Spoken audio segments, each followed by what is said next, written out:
Welcome, everyone. We have all our panelists here with us, so we're going to get started.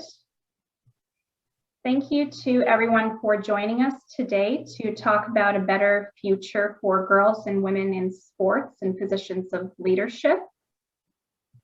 In a moment, you're going to hear from our panelists about what has been driving down participation among girls and women in sports, and how we can come together as community organizers, decision makers, athletes, and coaches to help change that narrative in the next 5 to 10 years.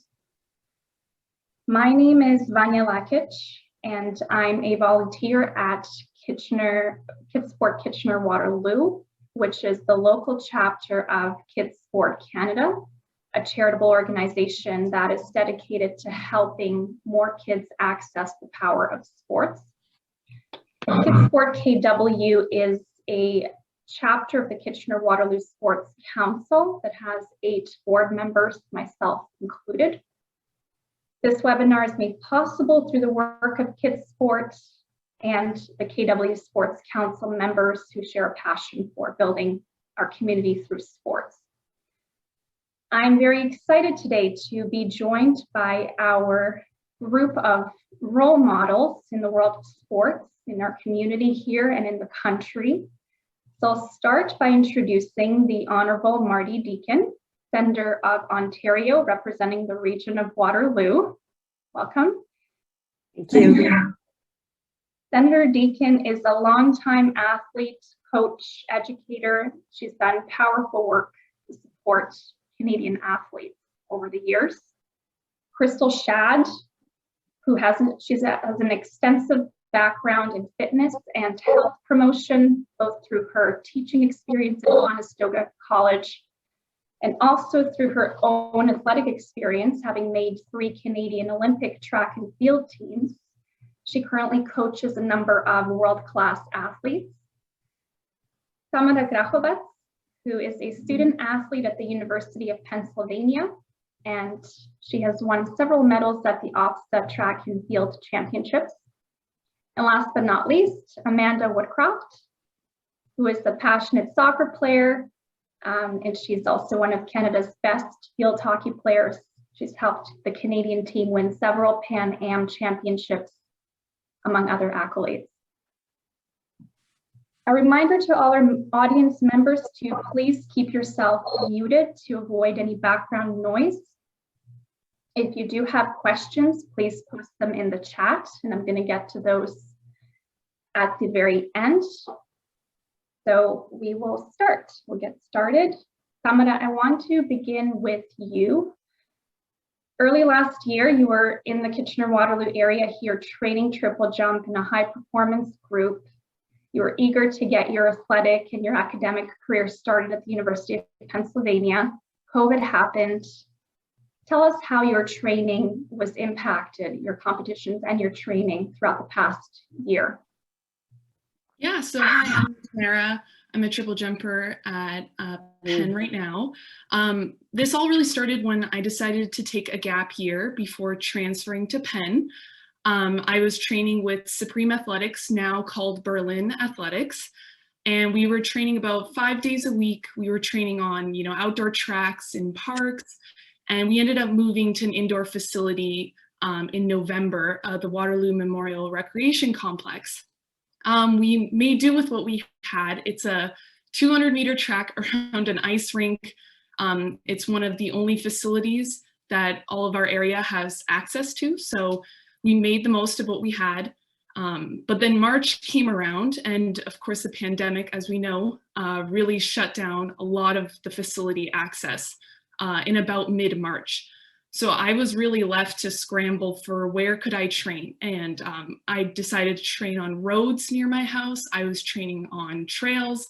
I know that a lot of athletes can relate to that, just trying to find a place to stay fit. I ended up, I was training on the trail. I ended up spraining my ankle because, of course, that's not safe to be training on, and I was off my feet for 2 months. I was on a bike just training every single day. And that's really when it hit me that being alone and training, trying to be COVID safe, that is such an isolating experience. And you really have to find motivation in anything, to wake up in the morning and tell yourself, like, this is for my sport and this is for competition for the bigger team. But it's so hard, especially since I was in pain every day and I knew I had to train for 2 hours to make sure I could stay fit. Thankfully, my boyfriend Joey, he ended up coming back from school, and he was training with me when he came back, and that really changed everything. I found a lot of motivation to get up, and he was there telling me, like, we can do this, we can train. I'm so grateful I had that source of support, because I know a lot of people didn't have that during COVID. That was certainly the most important thing for me to stay motivated, especially I didn't have competition. So what am I training for now? I'm just, staying fit. But yeah, so I trained over the summer at an outdoor track, Resurrection. Thankfully, that was a great track to train at. And Penn let me know in August, they said, we're not accepting students back on campus. So now I was stuck with, oh no, it's winter time. Where am I going to train? So me and Joey, my boyfriend, we ended up just training in a garage for 2 months. It was a really small garage. I was on a bike every day, doing strengthening with 60 pounds of bar I could find. But yeah, it was all really hard, but I had that support system. Definitely was something that carried me through. And now I'm at Penn, and I'm actually doing personal records in my jumps. Thankfully, it's because I built that strong base, and I have an amazing coach, Coach Akano at Penn. He's truly amazing. He's helped me a lot. So yeah, that's my experience with COVID and sport. Training in your boyfriend's garage during this time on a stationary bike. Wow, that is dedication. Thank you, Tamara. And the closure of athletic facilities has certainly been a big obstacle in trying to involve girls and women in sports over the past year, as you mentioned. And I'm so glad that in the end, your athletic career at UPenn was not as heavily impacted by that. Now, COVID is not the cause of the steady 20-year decline in participation rates among girls and women. It has made it worse, but it's not the cause of it. So Amanda, throughout your life, I know that you've been involved in competitive soccer, competitive field hockey. Can you talk about your impression of what you saw with girls and women's involvement in sports throughout the course of your career? Yeah, so growing up, there was always a strong and consistent group of female athletes that I participated among and alongside myself. And I think when I think back to those times and those athletes now, and I look at them now, and they are still participating today in some aspect of their life, whether it's still competitive sports, whether it's just active on their own, whether it's kind of intramural like. But I'd like to say that the majority of us are still being active, which is amazing to see. And through those kind of opportunities, we've all learned skills such as resiliency, communication and collaboration, leadership and self-confidence. And today it seems like a lot of young girls are missing out on these types of skill building opportunities.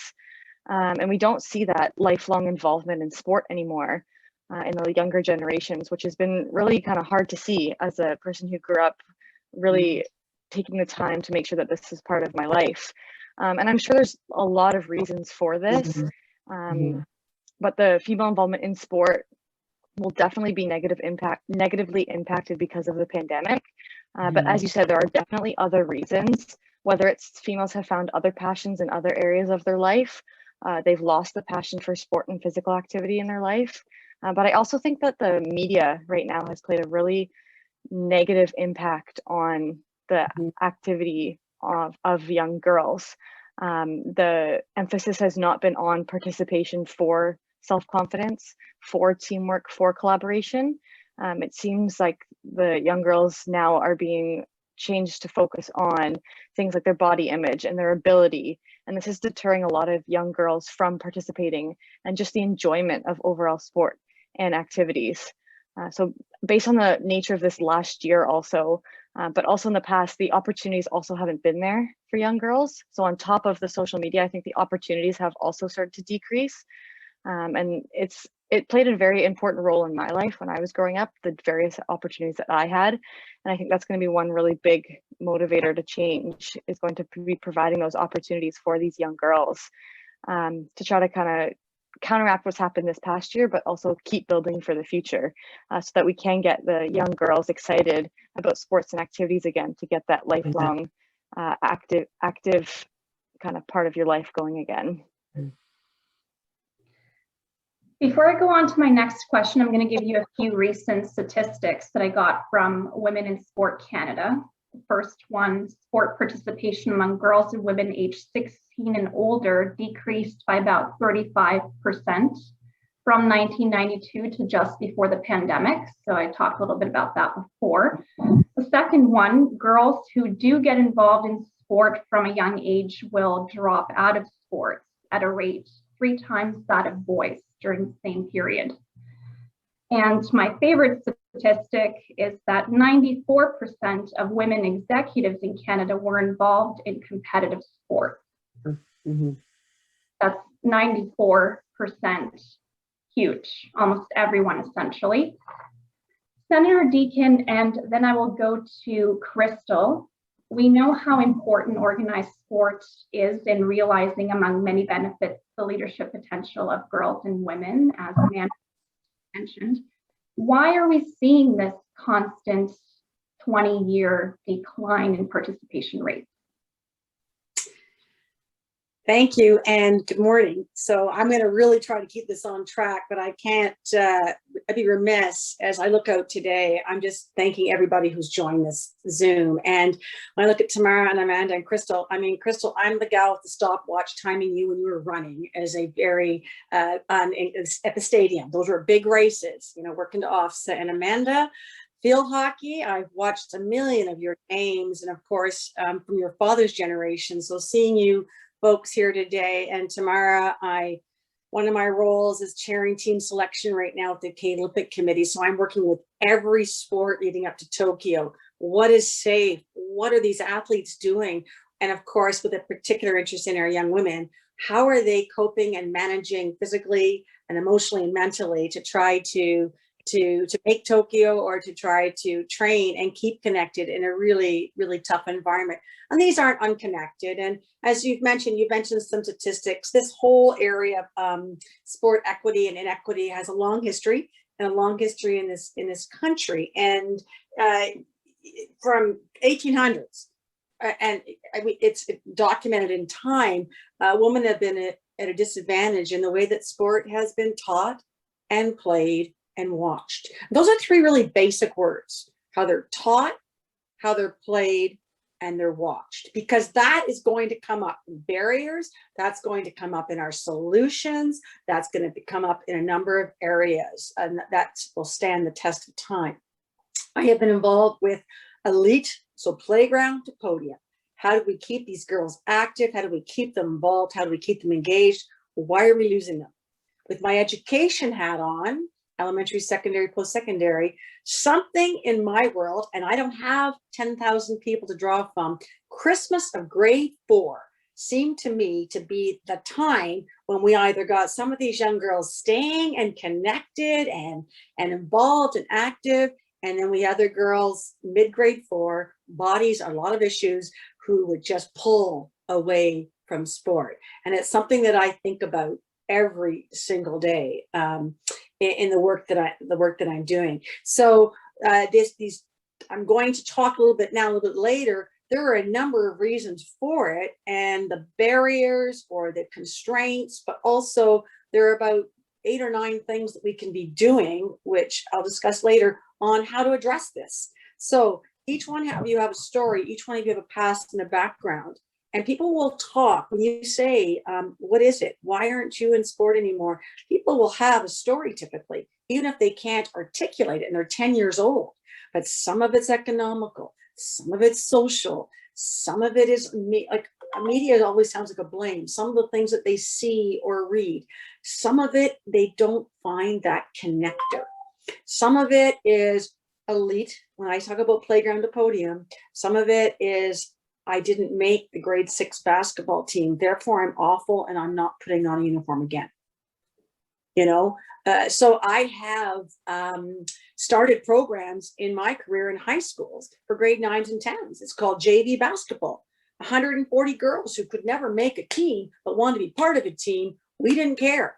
And we developed these programs in Waterloo Region to celebrate the connection, feeling like you're part of a team, even though you may not have the top end of the skills and the skills moving forward. So we do have a number of pieces that are of great concern. The one thing I would always caution, we're looking at the data, is that we don't have good statistics on girls that may have left sport, but they're still being active.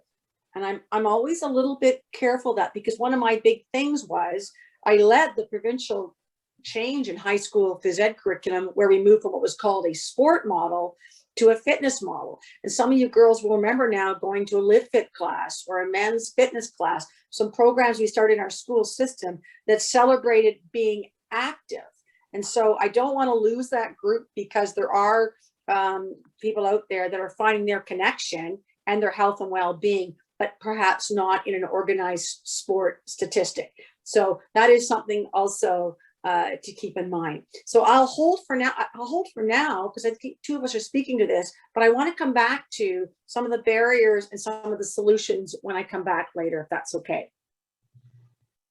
Sure thing. Thank you, Senator Deacon. Crystal.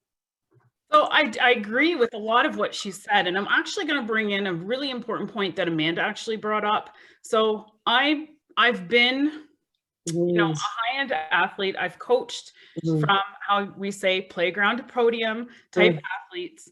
And some of the things that we actually have to think about now, I have a daughter that is 14 years old, is pretty much one of the top jumpers in Canada for her age and above. And I've watched firsthand to see actually sort of kind of some of the decline firsthand. But we look at body image, and Amanda brought that up. And that's one of the things that we actually have to look at in terms of, why are things declining? What is out there? Yes, media has a huge role and impact on our society, on our, not just the girls, but also the boys. So some of the comments that are coming from the boys was things that I went through, like, oh, you're going to be a man because I was an athlete. The other thing is my daughter's going through the same thing. And so and then watching or listening to even some of her friends talk, it was, I don't want to do anything because I don't want too many muscles. So there's a misalignment of our knowledge out there about fitness as well. So many people participate in sports, and then but here's the thing, is that as females, we don't have enough testosterone to even build up the muscle unless we're like doing some extra stuff.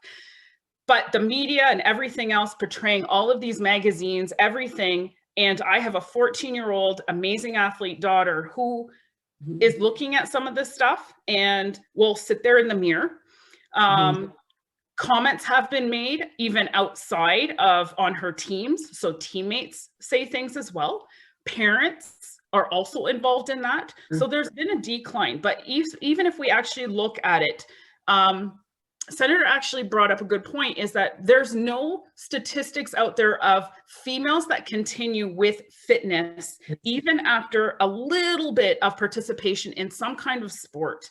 Another thing I'm going to quickly mention, and I'll give that off, is we look at our fitness systems in school. So that's where everything's going to start. A lot of kids are introduced in school. I was introduced to the triple jump in grade 7. It was not a female event. From my, I guess, it was a grade 7 men's or boys gym teacher, Mr. Hooks. And I was thankful for that. And then the next year after, turned around and made my first, world junior team. And there's not really that much opportunity, because I'm even watching my son, who is a 10-year-old boy, really not want to participate in sport. And then I ask, well, what did you do in gym? Oh, we just sit around.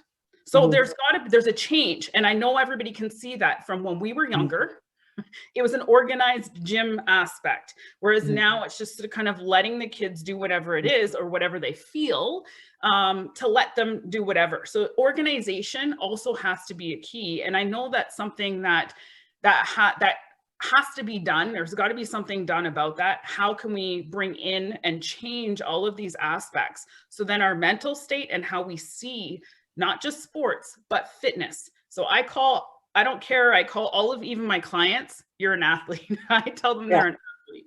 But this is stuff that has to be discussed and brought up. So I'm glad we're doing it. So thank you.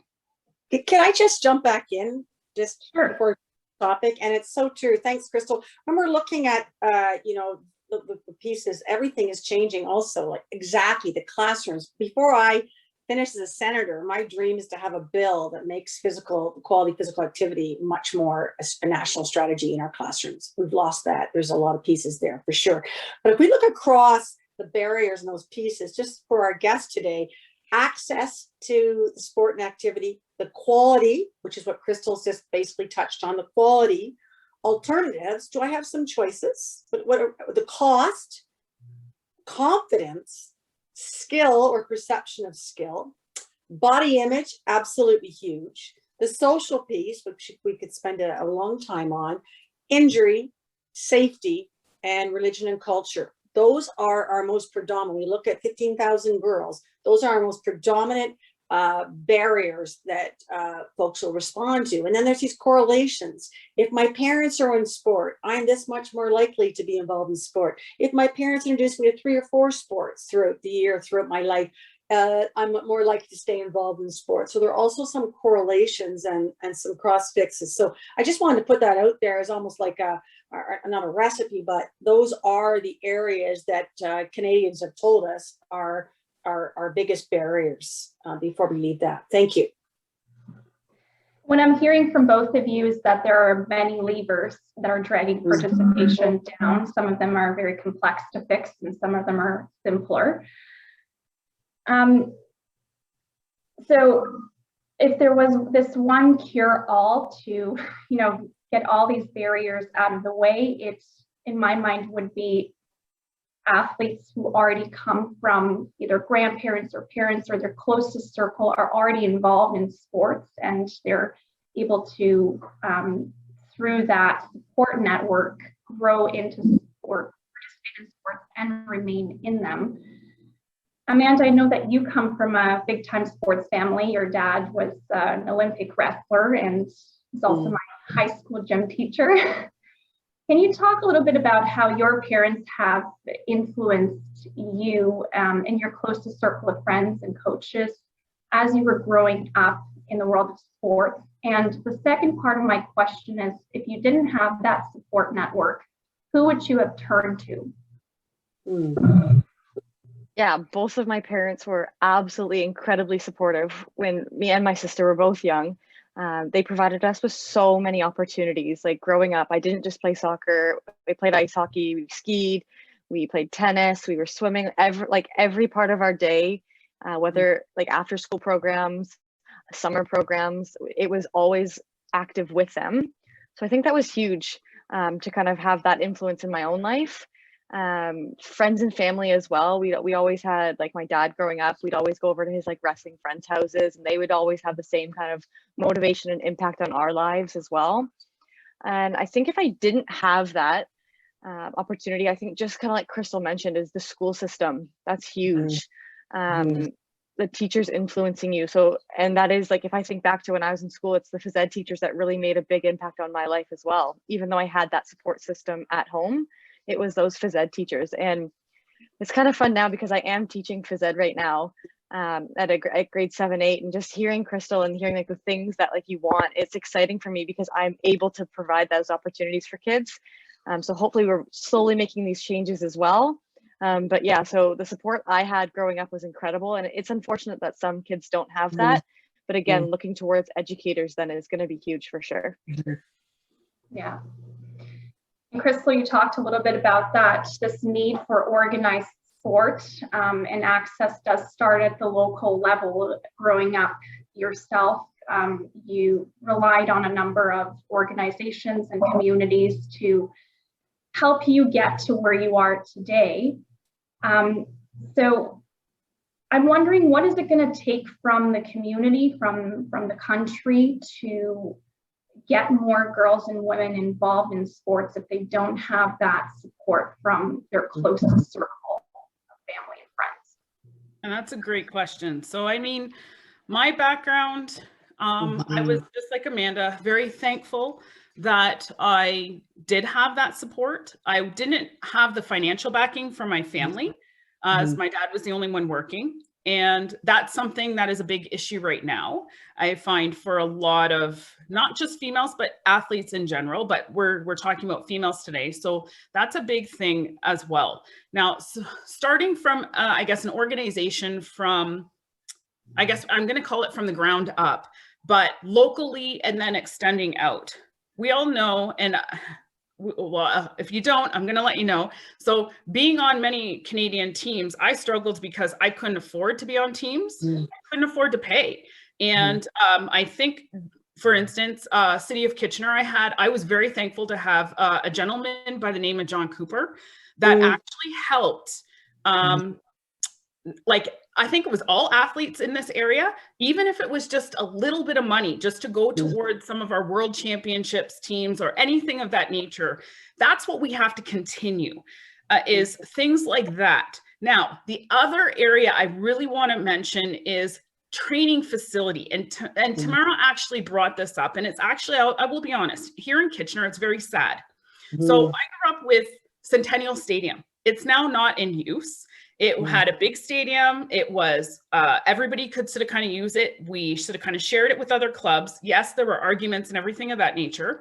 Currently right now, and I know Tamara was in the other clubs. So there's, I think, like 4 or 5 clubs in the Kitchener area. And I say this, it's sort of kind of too many. I wish we could all collaborate into one, because we have such a pod of athletes, like just amazing.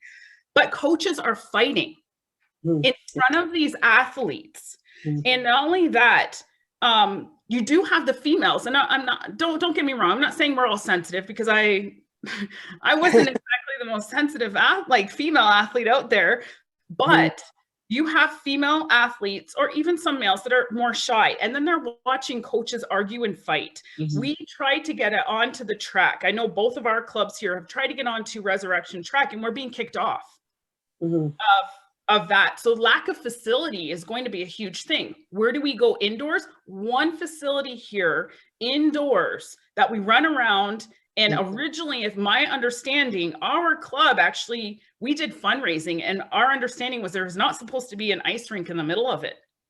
It was supposed to be a 6-lane track that we were able to train on. So that was my understanding when I was younger. It could have been completely different and changed, as many things do. And we're sitting there and we have to fight for times. That's something that's gotta, what are we teaching our kids? Or as coaches? Then if parents get involved, that's another thing. So if when you don't have the parents, the coach is now seen as a mentor. And I will be honest, my dad is a great mentor, but my coach, Brent McFarlane, I will never let that man out of my sight in terms of what I thought about him. And then going to the States and having an A coach that was quiet to getting cussed out on the track for not running the time I was supposed to run, I was shocked. But I saw that as a mentor. And I'm finding, even for me, coaching younger women or younger girls, they need the mentors. So mentorship is going to be a huge thing. But the big thing, I know one of the questions was, we actually need more female coaches as well. We're finding a lot of our coaches in sport, I hate to say this, but dealing with abuse, rape, molestation, all of that kind of stuff. And that needs to be addressed. And anybody that has seen me on social media, I have addressed that several times, because that is now a huge issue. So that has actually pushed away a lot of females as well. So I mean, it's all of those kind of things. And I don't want to get too far into that, but that's all up for discussion at a later date as well. Yeah, thank you, Crystal. And I know that through your company, Maximus, you're offering your services free. You coach local athletes. And if there were 1,000 Crystals in our community, would be we'd be well off. And if there are 1 million in our country, of course, we would see participation rates skyrocket. That's not realistic. And we kind of are relying on, whatever we can get from the city, from the community, from people like experienced athletes like you. So one thing that I want to get into is the hype of this Olympic year. We're obviously in an Olympic year right now, and past years have shown that participation does jump a little bit when people see their favorite athletes compete and are winning medals. They're more likely to take up sports. So Tamara, as our Gen Z representative here on the panel today, I want to come to you and ask what's missing right now from our equation in trying to involve more girls and women in sports, and what does a better future look like in your eyes in the next 5 to 10 years? Yeah, so it really starts off with elementary, middle school, and high school. What does the gym class look like? What does the sport opportunity look like? I speak on that because sometimes, kids don't have families who are in sport. And so there's no real encouragement from the parents, which is not to the fault of them, but it is to the fault of the education system when there's no real opportunity for them to be encouraged to join a sport. I know that there are systems in place for, certain schools where they have a lot of opportunities, but I know from my experience, my motivation came from my parents. And if I had just had the middle school support that I had received or high school, I probably would not have been, at this level, now being at a D1 school, I would not have reached this level without my parents, who, like Amanda was saying, her parents, put her in so many sports, which was the same with mine. They put me in so many things so I could pick what I truly wanted to. And that's what led me to track. They let me make that decision for myself. So that's one thing that I see is missing. I graduated 3 years ago, so I speak from pretty recent experience that high school was not super supportive towards girls specifically. It was, they showed some support for both girls and boys, but I didn't see any specific support for girls at least in my high school. But a big thing was what Crystal was hitting on. That was exactly what I wanted to discuss. Track and field, speaking as an athlete in track is really important for 2 major reasons specifically. And that is, it's building fundamentals. It's teaching you how to run, how to jump. These are basic things that apply to any other sport, but then of course to track itself. And secondly, it's affordable. This is one of the sports that, you can join in, and a lot of families can afford track over any other sport. So this is a sport that is really important for entry into athletics. But the issue is facility access and quality. In my city area, there's one, like Crystal was saying, one facility, 200-meter track around an ice rink. It's 12 degrees in there in the winter time. So you're bundled up on the track, and there's 6 clubs, 5, 6 clubs that come in at the same time. Coaches are arguing because a kid just ran into the lane that one of the older kids ran into. I know that my boyfriend actually ended up hurting his Achilles, was out for many months because, not to the fault of that child, but, because it was so crowded, he just crossed the track at the wrong time. And just right then and there, that injury happened. So with it being so crowded, and then the quality of the facility, having dips in the track where I've sprained my ankle running, doing an acceleration on that track. Another thing was, I had recently found out that they were building a new track beside this indoor facility. And I was so excited because I thought this was our opportunity to, compete on a better track. Then I found out it's going to be a walking track, and it's going to be right beside the facility I've trained at for years now. And there's not much being done with that track. So again, it's just a huge barrier for women in sport. If you want to enter a sport that's affordable, that will build an amazing base for you, chances are you're going to hurt yourself in the first 2 years, which I certainly did. And I was only motivated by my parents to keep pushing through and recover and return to sport. So that is a big barrier that I see in sport right now. Thank you. Crystal, you mentioned when we talked in our pre-call, you mentioned a little bit how we can potentially look at other models around the world to see what Canada can do better in the world of sports. You've had a lot of experience in the US. Can you talk a little bit about that, how Canada can replicate some improvements? Yes, definitely. So in looking at it, and I helped start the fitness and health promotion program at the college, and we were actually trying to get our athletics at the college up and going. And my background is American, so I'm born and raised here, but all of my education is American. Then I started applying different training protocols that the rest of the world and US, so my certifications were all from around the world. And I started looking at how could I give back to my area and sort of kind of pump it up. One of the things that I did mention was sort of kind of looking at like NCAA, for instance. If we're looking at the college aspects here, we have scholarships down in the States. We have scholarships here, don't get me wrong, but they're not the same, okay? So I help do training, so off-season training for the women's basketball program. And we got talking, and it's just sort of kind of like, you know, there's no foundation, nothing for the women to actually fall back on. Scholarships are $1,800, $1,700, $5,000, whereas a US athlete, and let's be real, in the US, you go to a high school, their high school facilities are better than some of our university facilities. Some of the high schools that I taught at down there were actually, you know, like phenomenal, and indoor track and outdoor track, or a track around a football stadium. We don't have that here. So how can we actually take what we have, what we do have, and explode that into something, I guess, more expansive, and eventually can profit from that, from all of our Canadian athletes, which I know, like Amanda being on some other sport other than track. And we have, I mean, we could have had, like, Sarah Pavin was busy.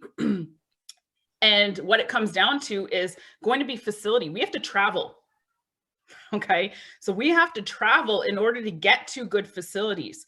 If we start locally with some good sort of kind of facilities, or at least one good facility, and then have it where all clubs, so even if it's a gym, all clubs, all whatever, get to use it equally. So equality is going to be number one. Another thing would be, as we look at how NCAA sort of kind of runs, academics. So I'm a professor. That's going to be one of my big things, especially I have female athletes that are failing out of school. Why? Because they can't juggle academics and their athletics. So here in Canada, the academics takes precedence over athletics. US, it's quite opposite, which Tamara could probably tell you, you know, they own you. Our mentality is a little different. We can't sort of kind of adapt to the American I guess, mentality that way, but there needs to be changes in that, starting with our school system. So if we can start teaching even, you know, girls in programs, we have what, excuse me, but women are now starting to work in trades. We have to look at the foundation of how they started there and start adopting things of how did they get started, that we can transfer it into athletics for females or sport for females. But a lot of it, yes, I remember I wasn't in it when Senator, if you helped with the live fit, I missed that part. I was straight up sports, and that was it. And now we have things where live fit is now coming in, but one of the things that is now sort of kind of missing is the introduction of a sport like field hockey. I know in grade 7, I learned field hockey. I fell in love with it. It's not really there. Like, the base of a lot of sports now are taken out. So I think that's going to be a big thing too. But a lot of it is going to be reassessing and looking at what the rest of the world has done to up their athletics, because not just in turn, our base is going to be elementary, secondary, going into college, and then into our Olympic system. That's where we're actually failing. A lot of our athletes is now we don't have the support that we need for the Olympic system. Thank you. Before we get to some audience questions, and they're rolling in quite fast, I'm going to ask Senator Deacon to tell us a little bit about her work at the Senate right now. I know that you've been writing to the government in support of physical activity. Yeah, sure. Thank you for that. And just very quickly, because it's, I think we're all building on each other's thoughts today and processes and experiences. As I listen, I didn't have I love my parents, but I had no parent role models. So when I got in sport, in fact, when I played on the national team, my mother actually never saw me on court, ever in a competition. So it was up to me. Sports saved my life, and there was no money.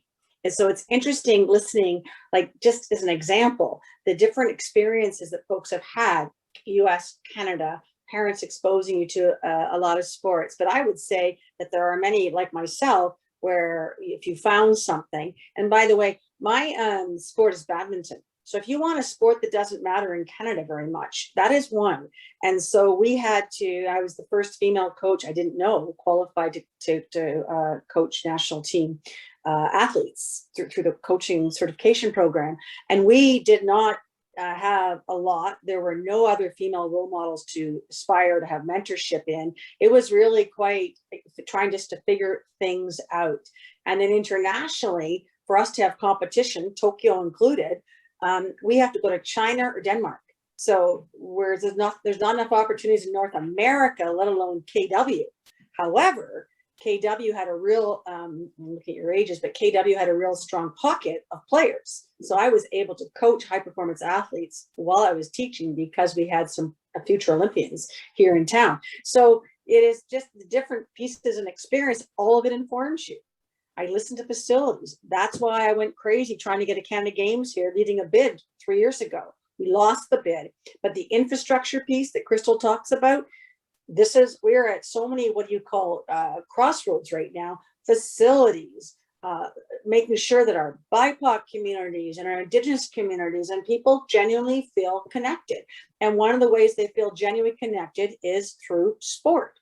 Go out to any field on a spring day and you will see incredible numbers of our, particularly new Canadians, out there with a soccer ball and having the time of their life.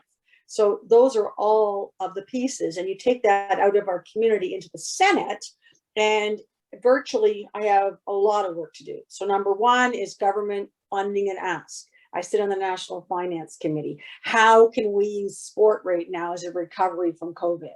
So you probably heard something called a budget is coming out in the next week or so. We have made a number of open letter asks to the Prime Minister on how we can use recovering from a pandemic to increase our infrastructure, to improve facilities, to get more Canadians active.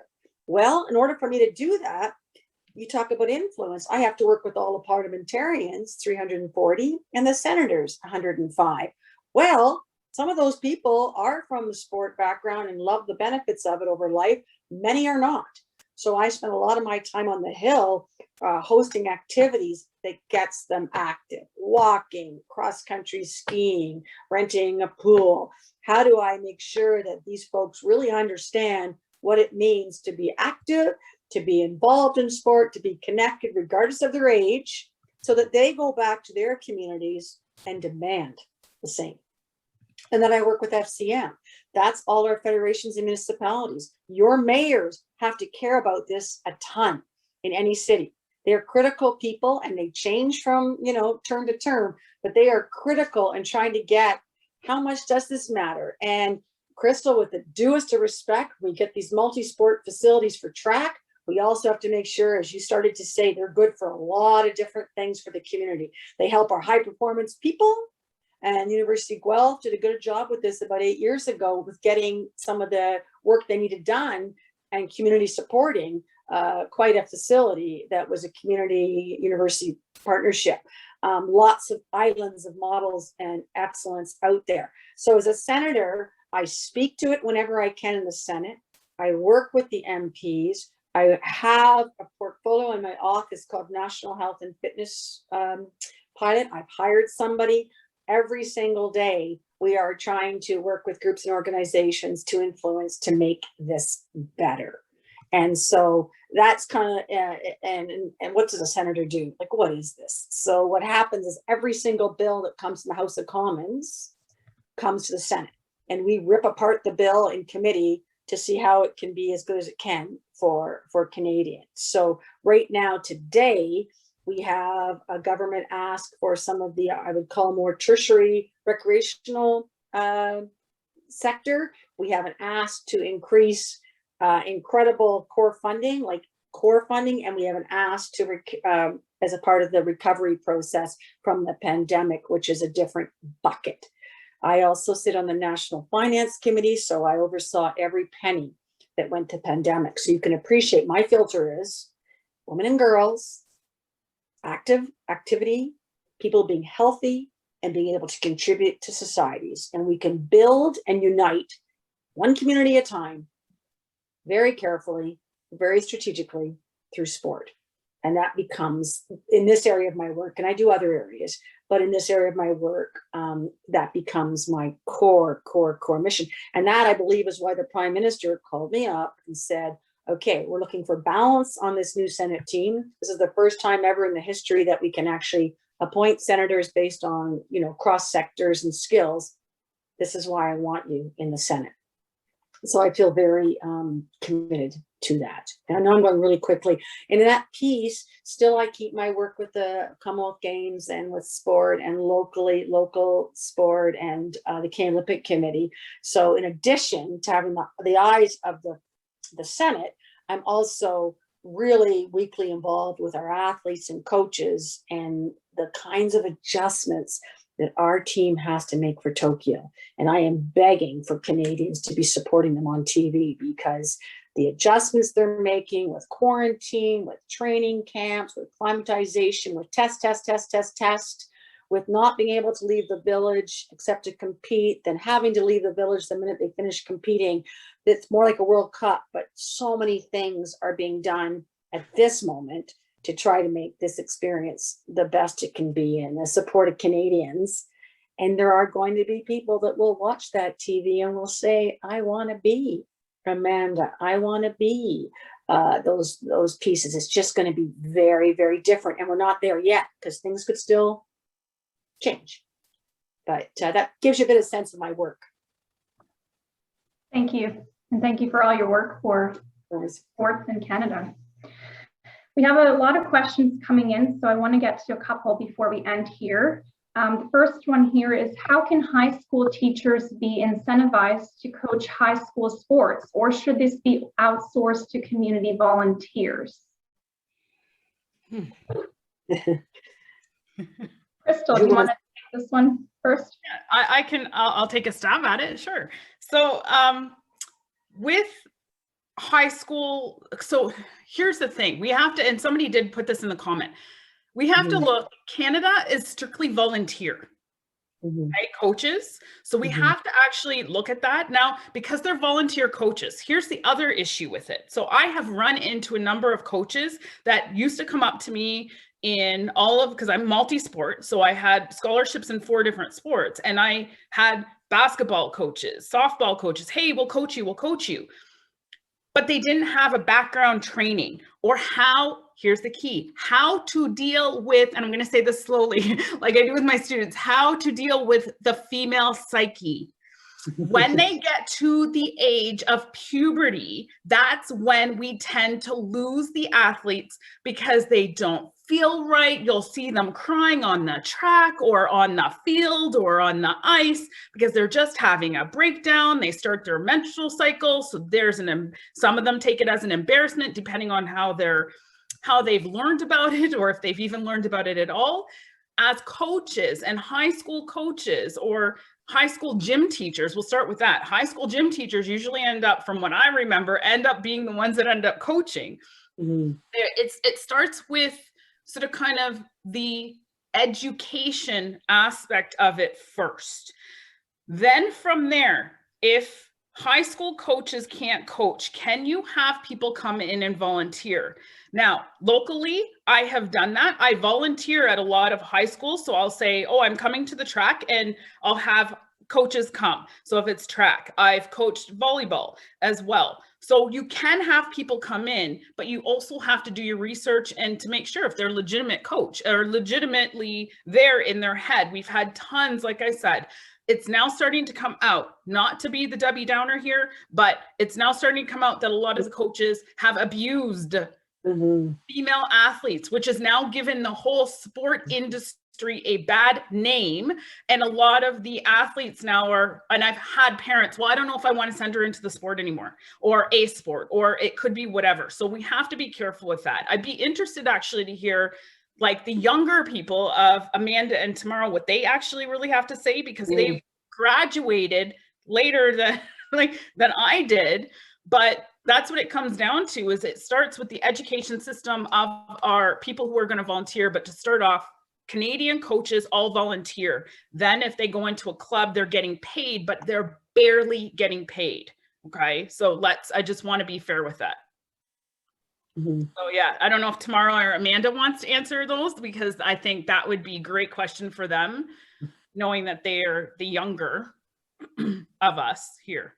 Yeah, absolutely. So that is one really hard thing, is when you have volunteer coaches, it's so hard to, you're picking high school coaches. They don't know too much about the sport, but they're really eager to help you out. And so I know that at least in my high school, we didn't have too much of an issue of volunteers. It was just that they lacked experience in that specific sport.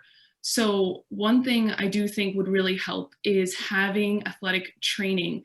There are a lot of courses available to learn about the sport more specifically, and learn about the important parts, what you need to do when you train an athlete, especially young women.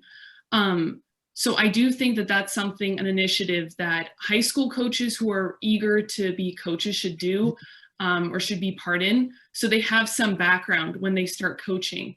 But again, it really comes down to them being volunteers, and they're doing what they can, but it's not super helpful for young women trying to join in the sport. So yeah, that is one thing that I do see, and I think should be fixed. Yeah, I agree. I think coaching education is huge. I think that's kind of like another aspect even to itself, but also there are so many high performance athletes that have come from Kitchener-Waterloo and will continue to come from Kitchener-Waterloo. And I think it's important for people to know that it's okay for them to reach out to these athletes and ask for help when you're around, or like we've found out this whole last year, like everything can be done online. So you can ask like a high performance athlete from the area who has experience growing up in the area to help out. I know, like for myself, I am more than willing to help out in any way. And I know that's not just me. There's tons of athletes out there that would be more than willing to help out. And as just volunteer, right? So everything is going to be volunteer, but yeah, I would say that's another key thing, is reaching out to ask those high performance athletes for help. Just really quickly, if I could add to that, one thing that people may or may not be aware of is, you've said it, Amanda, this is quite a hotbed in this area that we are lucky on. In a high school, the continuum, it's a whole range. You've got people who are coaching in high school that you couldn't find a better technician. They're like, you think about Hooksy, Crystal, way back, he was grade 7 and 8, and he could have created Olympians in grade 7 and 8. I mean, just an amazing guy. And so there's a range, but what I had to develop what's called the coach's conduct and the coach's contract. So part of my job way back was making sure that every coach in the system abided by the following rules, and they do all the concussion training. They're now doing the safe sport training. They are all very aware of the power of 2 now, right? Which is not coaching on your own, which can be a challenge in sometimes a school setting. So there is a bar, and the challenge is trying to take the technical piece that we talk about with the educator piece that can produce the best package for what we would call high school athletics. It's quite interesting. And so hopefully that will improve in time, But the safe sport is, as you very well know, is very, very, very big issue right now. And the stories that are unacceptable that happen in all kinds of sports settings are becoming much more prominent and dominant, and from a long time ago, not just last year, but 20 years ago and 30 years ago. So the balance of making sure that that is one of those areas that you have a female athlete that gets spoken to inappropriately from someone who doesn't understand her culture, she's done. She's done. She's 14 years old and she's done. So that's a really great question and important piece. To stay with you, Senator Deacon, we have another question from somebody here about building on female role models and the importance of parents. How do we support the continuation of sport as we age? So is that correct? Sorry, I'm not seeing the chat room because I'm looking at all of you folks. So was the question geared towards the parent, how the parent stays active, or how we're keeping our young children involved through their age? Can you just clarify that? I'm sorry, I didn't. How we're staying in sports even beyond our competitive years, whether it's okay, as big boys and girls. Yeah. Okay, so that's one of the challenges I think in most areas is that connection between activity and sport for people in their 30s, their 40s, their 50s, their 60s. And so there are growing numbers of sports that are running what I would call masters, old boys, old girls. They're all different titles. But I think that trying to stay involved in organized sport is something that's very important for all ages. And I mean, I see it, and I see it sometimes the school boards through their rentals. They're running tennis clubs and badminton clubs and hockey clubs and volleyball clubs, and the volleyball courts here have 62-year-olds spiking from the top, and it also has with 25-year-olds on the same team. But it also comes back to facilities and infrastructure, because you want to be able to offer these programs right through the life cycle. And it's really important for parents, for adults, to have that social / physical / maybe beer at the end connection. Very, very, very important. And it's what I think is I'll use my own kids as examples, is they just think it's really cool when people in their 40s and 50s and 60s are playing on a team. And they're hard to find. However, they are growing and growing and growing in numbers. Even Amanda, the field hockey, there's some pretty amazing people coming back to play either fairly competitive or just want to get out with the sticks and go and play. So there's that piece, and I think that it just is. It has a magnification factor, because particularly for women, when I see 1 or 2 women saying I want to play hockey, then they will get a group, and they will get a group, and they will get a group. So super, super important, not easy, but also the older folks are becoming a much more important part of our sector and society by virtue of numbers. Thank you. We have about a minute left, and really this conversation could go on for a lot longer. I want to take this time to thank all of our panelists for sharing your brilliant ideas and visions. I also want to thank everyone tuning in today for sharing your questions. It is our hope at Kids Sport that events like this can both provide some kind of reality check on where we are currently at with participation in sports by women and girls, as well as serve as a catalyst towards further action and change, so that we're not staring down the same statistics in the next 5 to 10 years. Although many improvements have already been made, as some of our attendees pointed out in the comments as well. So please stay connected with Kids Sport. We will send out more information on how you can follow and engage with our panelists today. And that is all from me. Thank you. Goodbye. And stay safe.